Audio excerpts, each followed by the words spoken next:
तो फिनाले से पहले अभिषेक कुमार और मुनावर फारूकी के बीच जम करके फाइट हो गई है। अभिषेक जोर जोर से मुनावर फारूकी पर चिल्लाते हुए नजर आए हैं।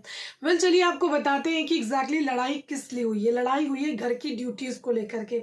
यहाँ पर अभिषेक मुनावर एक साथ बर्तन को धोते हैं, लेकिन मुनावर जो है ना वो सो रहे होते हैं। अब यहाँ पर अभिषेक कहते हैं कि मुझे तुझे डिस्टर्ब नहीं करना था, इसलिए मैंने तुझे उठाया नहीं। मैंने सोचा जब तू उठ जाएगा तब मैं बर्तन साथ में हम दोनों धुल लेंगे। लेकिन जब मुनावर उठते हैं उस वक्त अभिषेक लेटे होते हैं, सो रहे होते हैं।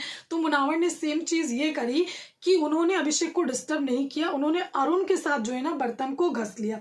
अब यहाँ पर अभिषेक की जो ड्यूटी है वो अभिषेक ने नहीं करी, तो उसकी जगह पर उनको कोई और ड्यूटी जाहिर सी बात है करनी पड़ेगी। जिसके बाद यहाँ पर उनको बोला गया कि तुम जो है ना मॉपिंग और स्लैप कर लो। अभिषेक को गुस्सा आ गया कि मैं क्यों करूँ कोई और सी ड्यूटी। तो उनको ये भी बोला गया कि चलो तुम्हें वो नहीं करना है तो जो अभी बर्तन निकलेंगे, क्योंकि खाना पक रहा है, तो तुम ऐसा करना 3-4 जो बर्तन निकलेंगे उसको धो लेना। अभिषेक उसके लिए भी रेडी नहीं हो रहे थे। वो कहने लगे कि नहीं, मैं नहीं धोऊंगा, क्योंकि मुझे अकेले खड़े होकर के बर्तन नहीं धोना होता है, साथ ही इतना ठंडा पानी है, बहुत सारे रीजंस वो देने लगे।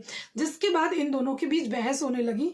यहाँ पर अभिषेक का मुद्दा ये कि तुमने जो है ना बर्तन उसके साथ क्यों धो लिए, मेरे साथ तुम्हें बर्तन धोना चाहिए था। और वो जोर जोर से चिल्लाते हुए नजर आते हैं, जिसकी वजह से मुनावर उनको कॉल आउट करते हैं। और अभिषेक कहते हैं तुमको लड़ाई चाहिए, मुझे समझ में आ रहा है कि तुमको मुझसे लड़ना है, तुम्हें मुझसे लड़ना है। वो जोर जोर से चिल्लाते हुए नजर आए।